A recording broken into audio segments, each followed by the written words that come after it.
Kurikulum 2013 atau K13 adalah kurikulum yang berlaku dalam sistem pendidikan Indonesia. Kurikulum ini merupakan kurikulum tetap diterapkan oleh pemerintah percobaannya pada tahun 2013 dengan menjadikan beberapa sekolah menjadi sekolah vertikal. Mata pelajaran pendidikan kewarganegaraan atau PPKN merupakan mata pelajaran yang memfokuskan pada pembentukan warga negaranya yang memahami dan mampu melaksanakan hak dan kewajibannya untuk menjadi warga negara yang berkarakter yang diamanatkan oleh Pancasila dan Undang-Undang 1945. Cerdas dan terampil menurut Helmi Hasan 2004 bahwa civic education itu adalah pembelajaran di mana guru dan siswa harus mampu mengawasi kebijakan pemerintah. Hak dan kewajiban terkait Pancasila.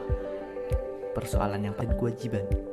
Negara demikian pula warga negara sama-sama memiliki hak dan kewajiban masing-masing. Sesungguhnya, dua hal tersebut adalah terkait. Karena berbicara hak negara itu berbicara tentang kewajiban warga negara. Assalamualaikum warahmatullahi wabarakatuh. Ketemu dengan Sekar di acara Cerdas Terdidik.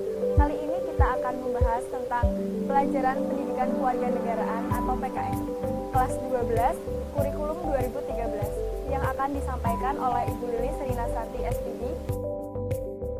Assalamualaikum warahmatullahi wabarakatuh. Ya sebelumnya Ibu absen dulu ya.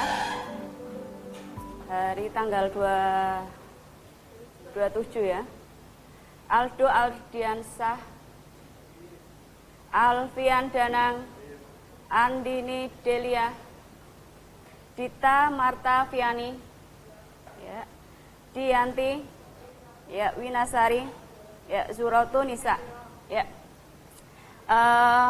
Untuk bab pertama, ya, nanti untuk kelas 12, ya, nanti Bu akan membahas tentang kasus-kasus pelanggaran hak asasi manusia dalam perspektif Pancasila, ya. Dan kemarin untuk pertemuan awal muda ataupun masyarakat bangsa dan negara. Tetapi untuk kelas 12 ini nanti untuk jenis pelanggaran itu nanti kita kaitkan dalam pelanggaran perspektif Pancasila. Aku akan sampaikan ya, bisa dilihat untuk buku paketnya, kemudian kita melihat untuk slide-nya. Yang pertama adalah kasus-kasus pelanggaran hak asasi manusia dalam perspektif Pancasila. Arti dari perspektif adalah pandangan, ya, pandangan Pancasila. Jadi intinya sikap dan perilaku kita apabila kita bertentangan dengan sila 1, 2, 3, 4, 5, itu berarti kita pada dasarnya tidak nilai atau perilaku kita tidak sesuai atau cerminan dari nilai Pancasila. Terus yang kedua, Bu Lilis tadi inti dari perspektif Pancasila, berarti kalian harus tahu dulu kira-kira Pancasila itu di dalamnya ada nilai-nilai apa saja. Jadi ternyata dalam Pancasila itu terkandung 3 nilai. Yang pertama adalah nilai ideal atau nilai dasar. Kemudian yang kedua adalah nilai instrumental. Kemudian yang ketiga adalah nilai praksis. Praksis itu praktis. Ya, atau praktis. Yang dimaksud dengan nilai dasar adalah bahwa nilai itu tidak bisa dirubah atau tetap sifatnya. Jadi siapapun tidak bisa merubah hal yang berkaitan dengan sila 1, 2, 3, 4, 5. Karena apa? Ibarat Pancasila, yang nama Pancasila itu fondasi. Ibarat suatu negara akan membangun suatu rumah, ya. Jadi intinya ada fondasi dulu. Makanya sebelum Indonesia merdeka, sebelum dibentuknya suatu negara, berarti negara itu harus punya fondasi dulu. Kalau istilah bahasa PPKN itu fundamental, tapi kalau istilah bangunan fondasi. Makanya istilah fundamental adalah suatu dasar yang tidak bisa dirubah-rubah oleh siapapun. Makanya tidak ada istilah rumah saya akan memperbaiki fondasi, tidak mungkin. Kira-kira kalau ada orang kaya, seorang kaya pun seandainya nanti fondasi akan diganti, kira-kira merenovasi fondasi, kira-kira terjadi apa? Bangunannya di atasnya apa? Roboh, hancur. Makanya nilai dasar atau nilai ideal adalah suatu nilai yang tidak bisa dirubah oleh siapapun karena bersifat tetap. Ini contohnya adalah sila ketuhanan yang Maha Esa. Kemudian yang kedua adalah kemanusiaan yang adil dan beradab. Kemudian yang ketiga adalah persatuan Indonesia. Kemudian 4 kerakyatan yang dipimpin oleh hikmat kebijaksanaan dalam permusyawaratan perwakilan.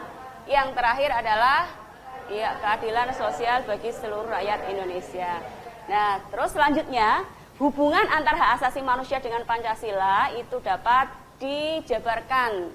Yang pertama adalah sila ketuhanan yang Maha Esa, di mana di sini yang berkaitan dengan hak kebebasan memeluk agama. Jadi pemerintah negara itu menjamin secara hukum kepada rakyatnya agar memilih salah satu keyakinan. Jadi bukan memilih 2, tapi salah satu. Karena apa? Negara kita bukan negara ateis, ya. Kita percaya adanya Tuhan. Kemudian yang kedua, sila kemanusiaan, di mana intinya kedudukan manusia itu sama, ya, dimanapun, ya, tanpa dibeda-bedakan. Kemudian yang ketiga, kaitannya dengan sila ketiga, karena kita membahas tentang nilai dasar, berarti yang kita bahas adalah nilai yang berkaitan dengan sila 1, 2, dan 3. Kemudian sila persatuan Indonesia itu menempatkan kita tidak boleh egois. Jadi apapun yang kita lakukan itu untuk kepentingan umum, ya, bukan untuk kepentingan pribadi. Berarti kalau Ibu contohkan kelas 12 TP4, itu rasa egonya harus dihilangkan. Semua harus pada fokus dalam hal kebersamaan. Kemudian yang keempat adalah sila keempat, kerakyatan yang dan beradab. Sila kerakyatan yang dipimpin oleh hikmat kebijaksanaan dalam permusyawaratan perwakilan, bahwa di mana sila ini menunjukkan adanya suatu musyawarah mufakat. Apapun ada perselisihan di antara kita, itu cerminan dari sila keempat, kita harus musyawarahkan baik-baik. Agar apa? Ya tadi, tidak melalui suatu tindakan anarkis ataupun lain sebagainya yang melanggar sila keempat. Kemudian yang terakhir adalah sila keadilan sosial bagi seluruh rakyat Indonesia, di mana di sini apa? Hak milik perseorangan itu diakui ataupun dilindungi oleh negara, dan ini pun nanti dimanfaatkan apa? Dimanfaatkan apapun yang dimiliki Indonesia itu untuk kemakmuran dan kebersamaan seluruh rakyat Indonesia. Kemudian yang kedua adalah nilai instrumental. Nilai instrumental itu adalah suatu nilai penjabaran dari nilai dasar. Ya. Ini contohnya adalah suatu aturan atau perundang-undangan yang mengatur tentang sila 1, 2, 3, 4, 5. Ibu contohkan nilai ideal atau dasarnya sila kedua. Berarti sila kedua itu kemanusiaan yang berada, berarti di sini yang namanya aturan HAM, ya, itu ada, berarti di sini nanti diatur.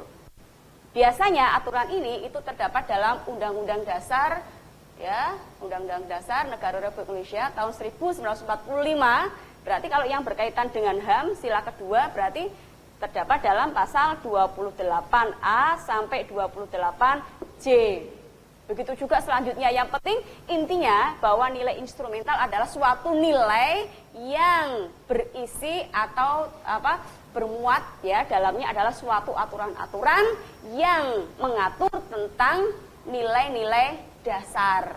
Ya, di situ sudah jelas ada aturannya banyak sekali, ketetapan MPR, kemudian Undang-Undang Dasar 45, dan aturan ini mencerminkan tadi sila 1, 2, 3, 4, 5. Yang penting instrumental adalah suatu aturan yang mengatur tentang sila-sila 1, 2, 3, 4, 5. Ada banyak sekali, ya. Di situ ada HAM nomor 39 tahun 99, ya, tentang HAM, kemudian nomor 26 tentang pengadilan HAM. Berhubung kita berkaitannya dengan materi HAM, berarti nanti aturan-aturan HAM itu namanya nilai instrumental. Kemudian yang terakhir adalah nilai praksis atau nilai-nilai Pancasila. Artinya bahwa nilai-nilai tadi, aturan-aturan tadi dipraktekkan, ya, dipraktekkan secara real dalam kehidupan masyarakat. Kalian bisa melihat contohnya halaman 12-13. Jadi halaman 12-13 itu adalah contoh dari nilai praksis. Jadi nilai praksis adalah nilai yang berkaitan dengan nilai-nilai dalam kehidupan sehari-hari. Ya, ini pun penjabaran atau realisasi dari nilai instrumental. Jadi contoh dari nilai praksis adalah suatu nilai atau sikap perilaku kita yang seharusnya dilakukan dan tercermin dalam sila 1, 2, 3, 4, 5. Ibu minta nanti kalian bagi ke dalam kelompok, kemudian nanti untuk dipresentasikan tugas 1.1. Jenis hak asasi manusia yang terkait dengan sila 1, 2, 3, 4, 5. Silahkan bagi kelompok 10 menit aja. Kelompok 1 mana ya? Kelompok 1. Kelompok 1. Kemudian kelompok 2. Iya, kelompok 3. Kelompok 3 mana? Ya, kelompok 4. Ya, 5. Oke. Terus nanti saat pada maju kita sesuai dengan kelompok aja ya. Nanti berarti yang maju kelompok 1. Nanti diwakili oleh 1 orang aja. Jadi nanti yang maju 1 orang aja. Terus memberikan contohnya itu berarti di sini setiap kelompok memberikan contoh berapa ya? 2-2 saja ya. 2-2 saja. Terus nanti silakan dari kalian yang bertanya.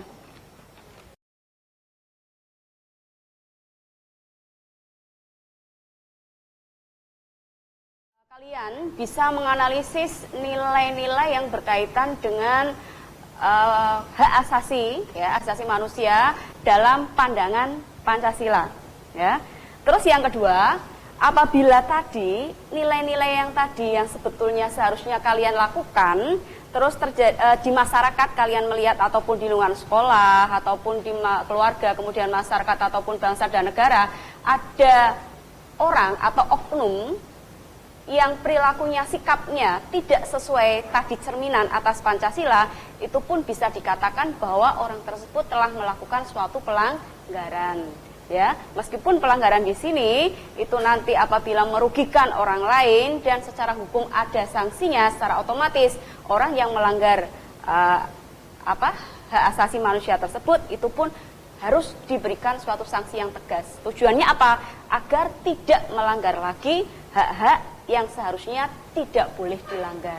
Karena jelas itu merugikan orang lain. Makanya dari presentasi tersebut kita bisa menyimpulkan bahwa nilai ketuhanan yang Maha Esa itu bisa tercermin dari sikap perilaku kita seperti hormat menghormati ya kepada antar umat beragama, apalagi kita sebagai negara yang pluralisme atau multikultural, di mana perbedaan di Indonesia itu cukup banyak dan itu pun harus disatukan. Dan disatukan ini harus ada alatnya, dan alat yang kita gunakan untuk menyatukan suatu perbedaan yang ada di Indonesia itu kita menggunakan alat yang namanya Pancasila. Kemudian yang kedua, hormat menghormati kebebasan beribadah, kemudian tidak memaksakan suatu agama. Kemudian yang kedua adalah kemanusiaan yang beradab, sikap ataupun nilai ataupun perilaku yang seharusnya kita lakukan, yaitu saling cinta sesama manusia. Kemudian yang kedua, tenggang rasa kepada orang lain, kemudian tidak semena-mena kepada orang lain, dan lain sebagainya. Kemudian sila persatuan Indonesia, di mana kita harus bisa menempatkan persatuan dan kesatuan di atas kepentingan bangsa dan negara, bukan di atas kepentingan pribadi ataupun golongan. Yang kedua adalah cinta tanah air dan bangsa, dan masih banyak lagi nilai-nilai yang berkaitan dengan sila ketiga. Kemudian sila keempat adalah kerakyatan yang dipimpin oleh hikmat kebijaksanaan dalam permusyawaratan perwakilan, di mana di sini nilai sikap atau perilaku yang seharusnya kita lakukan adalah tidak memaksakan kehendak orang lain, mengutamakan musyawarah dalam mengambil keputusan, kemudian mempertanggungjawabkan setiap keputusan secara moral, baik kepada Tuhan yang Maha Esa, pribadi, masyarakat, ya, ataupun bangsa dan negara. Kemudian yang terakhir adalah keadilan sosial bagi seluruh rakyat Indonesia. Nilai yang seharusnya kalian lakukan adalah contohnya menjaga keseimbangan antara hak dan kewajiban, kemudian menghormati hak-hak orang lain, jangan sampai kita melanggar hak orang lain demi keegoisan kita, jangan. Kemudian yang ketiga adalah suka memberi pertolongan kepada orang lain, dan masih banyak lagi sikap yang mencerminkan sila kelima. Dan itulah materi hari ini yang Ibu sampaikan.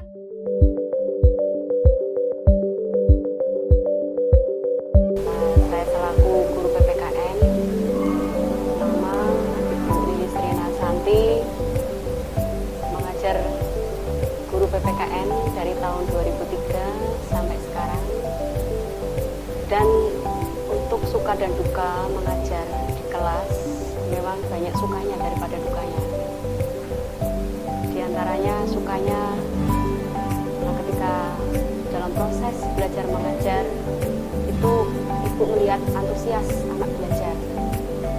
Pada saat ibu menerangkan, anak-anak memperhatikan, kemudian mereka patuh, mereka menatap muka, artinya mereka tidak menyepelekan, dan mereka bisa diajak kerjasama dan komunikasi timbal balik antara seorang guru dan siswa. Di mana sukanya ini di sana sangat berkesan sekali. Dan dalam proses pembelajaran, hanya PPKN itu 2 jam, itu pertemuan yang sangat singkat sebetulnya.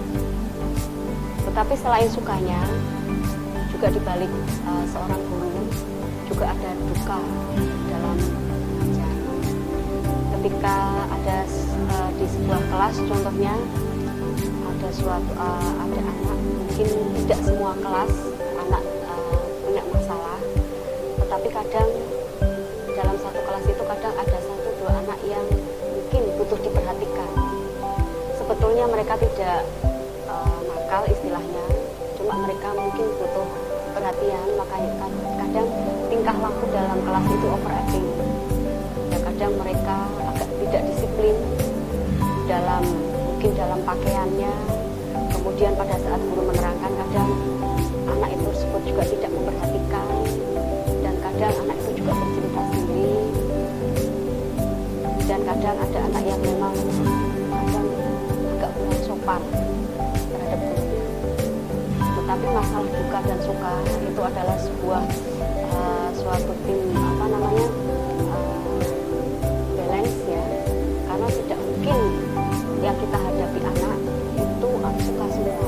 Ya, kadang mungkin ada beberapa anak yang memang 1-2 yang memang bukan membuat resah, tetapi kadang memang butuh perhatian yang lebih. Dan dukanya kadang ada anak yang memang agak anak yang diantaranya satu kelas itu disiplin dalam mengerjakan tugas. Kadang ada 1-2 anak yang memang agak kurang atau artinya lambat. Akhirnya nanti ini akan memperlambat proses proses penilaian di rapot, karena memang kita butuh kesabaran apabila anak tersebut memang kadang bermasalah dalam hal pengumpulan yang berkaitan dengan tugas-tugas yang diberikan. Kemudian kesan mengajar. Alhamdulillah selama ibu mengajar PPKN di SMK 2 ternyata banyak kesannya. Kesannya di antara lain, saya merasa senang mengajar karena saya melihat ada berbagai karakter anak-anak yang sangat berbeda. Ya, karena anak-anak yang banyak karakter sangat berbeda itu membuat pengalaman saya tersendiri, artinya luar biasa. Dan saya melihat anak yang karakternya beda itu menjadikan saya terutama itu agak dewasa. Ternyata anak itu memang tidak boleh disamakan. Meskipun mereka dalam satu kelas memperhatikan saya mengajar, tetapi ternyata mereka itu agak unik gitu. Dan saya menyadari itu. Dan mereka sebetulnya menyenangkan sekali kalau memang kita bisa melakukan suatu pendekatan kepada siswa, itu nanti kita akan merasa senang. Dan apabila kita nanti ada respon dari siswa, itu nanti siswa juga akan mempunyai kesan juga terhadap gurunya. Karena apa? Mungkin gurunya bisa diajak ngomong dan muridnya pun juga, siswanya juga timbal balik. Yang penting kesan yang saya dapatkan selama ini mengajar menjadikan saya lebih dewasa dalam hal memberikan ilmu. Kemudian yang kedua, dari berbagai karakter siswa yang berbagai macam karakter itu membuat saya lebih memahami siswa.